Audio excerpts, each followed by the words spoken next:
ආය යාළුවනේ ඔන්න අද තිලාපි ගන්න ගියා. ඩිරාම් 11ක තිලාපි. මේ ඉන්නේ යන දැන් සුද්ධ කරන්න දාලා තියෙන්නේ. සුද්ධ කරලා දෙනකන් ඉන්නෝනේ. ඊට අමතරව මම ගත්තා පොඩි මාළු බදින්න. පොඩි මාළු බදින්න ගත්තා. මෙතන ඉතින් තියෙන්නේ මේ එවරිඩේ එකේ මාළු සෙන්ටර් එක. මේ හරිය ඉතින් ආස මාළු ඔක්කොම ඉන්නවා. මේ තියෙන දැල්ලෝ, ඉස්සෝ, චූටි මාළු හැම දේම මෙතන තියෙනවා. ගණන් අඩුයි. කිලෝ එකක් මහලුකු ගාණක් වෙන්නේ නැහැ. ඉතින් මේ ටික අරන් යන්න තමයි ඔන්න මං ආවේ. ඔන්න මම දාගත්ත පොඩි මාළු එක. ඔන්න මම දාගත්ත ලොකු තිලාපි මාළු එක. දැන් අපි පොඩි මාළු එක මෙන්න මේ විදිහට හොදගත්තා. හොදගෙන ඉවරලා තෙලට දාන්න යන්නේ. මෙන්න මම දැන් බදිනවා. ටිකක් මෙවුවා එබැයි මාළුවා කියලා පේන්නේ මාළුවගේ සුද්ධ කරන්න දුන්නාම උන් ඔළුවත් එක්කම සුද්ධ කරලා අපරාධෙත් කියලා හිතුණා. දැන් ඉතින් මොනවා කරන්නේ? ඔන්න ඉතින් ඔය ගාන බැද ගන්න මේ බැදපු ටික මේ විදිහට පෙට්ටියකට දාගත්තා.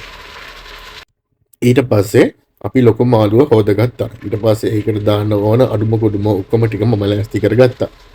ඒ ටික අර මාළු ටික බැදුනට පස්සේ දාන්න තමයි හදන්නේ.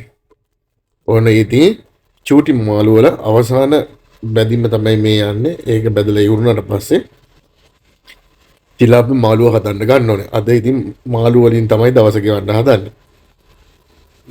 ඉතින් ඔන්නවම කාලත් බැලුවා රහයි අතරම රහයි. මුකුත්ම දාන්නේ නැතුව මාළුවෙක් නිකන් බැදලා කෑපුවම පොඩි අමුතු ගතියක් තියෙනවා. ලුණු චුට්ටක් විතරයි මම කලවම් කරේ.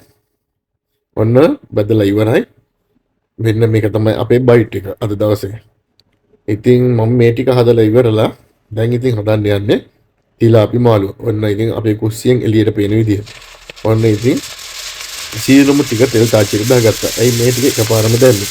මට කෝල් එකක් ආවා එළියෙන් බොන්න යන්න එන්න කියලා. ඉතින් මම කරපු වැඩේ තෙල් තාච්චියට ඔක්කොම ටික දැම්මා. දාලා සෙනික හැදුවා. දැන් ටෙම්පරාදු වුණ ටිකට වතුර චුට්ටකුත් දැම්මා. හරියට ටෙම්පරාදු වුණේ නැහැ. හදිසියෙනේ දැන් යන්න එපා. ඔන්න ඉතින් මිරිස් දැම්මා. ඔන්න කෑලි මිරිස් දැම්මා. ලුණු දැම්මා. ලුණු නම් වැඩි වුණාද මට ගිය පාර කහට අපේ කහ වැඩි වුණා. අනේ අම්මේ මම නම් කහ ඉවර කරනවා හරි ඉක්මනට. ඔන්න ගම්බිරිස් දැම්මා. කහ දාන විදිය නම් මට හරියටම තේරුම් නැහැ. දාන ඔහේ පිස්සුවෙන් වගේ කහ බෝතලෙට නම් ඊළඟ දවසේ හැන්දක් ගේන්න ඕනේ. ඔන්න එන්නසල් කරාමු නැටි සෝදුරු මහදුරු සීරුරු දේ දාගත්තා.